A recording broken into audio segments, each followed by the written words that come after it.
Good day everyone, this is your friend Jake, and in this tutorial video guys, we will write a program to find the area of a rectangle using Python programming language. Before we start, I would like to say thank you so much to all my subscribers in my channel. If you are new with my channel and then you like this video, please hit the like button. Don't forget to share and please support my channel guys by clicking the subscribe button. So let's get started.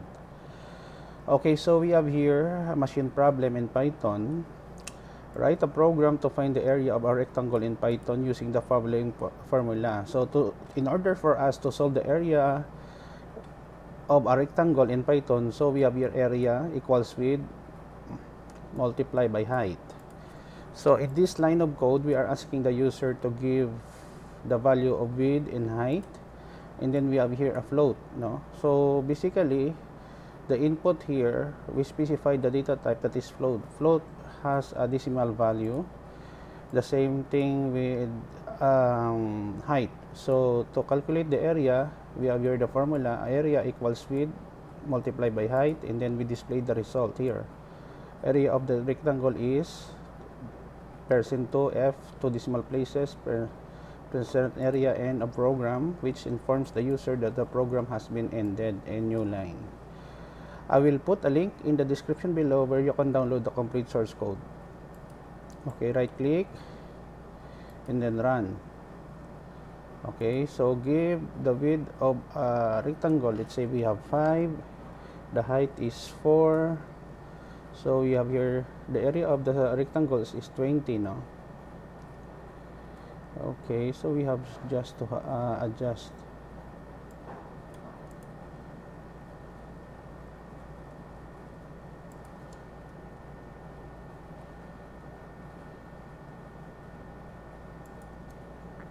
Okay,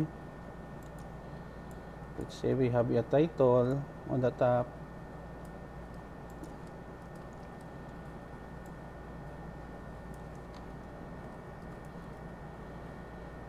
Area of rectangle in Python.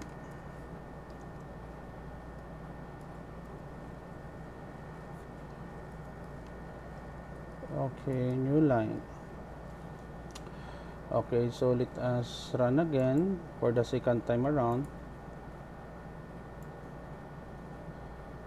So area of a rectangle in Python, give the width of a rectangle. We have 6, we have 7 as 4.5 for the height.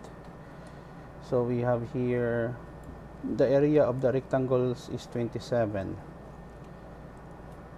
Okay, so this is the end of our tutorial video guys on how to compute or find the area of the rectangle using Python programming language.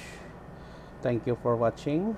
I will put a link in the description below where you can download the complete source code. Don't forget to like, share, and please support my channel guys by clicking the subscribe button. See you in the next video tutorial guys. This is your friend Jake saying bye bye for now.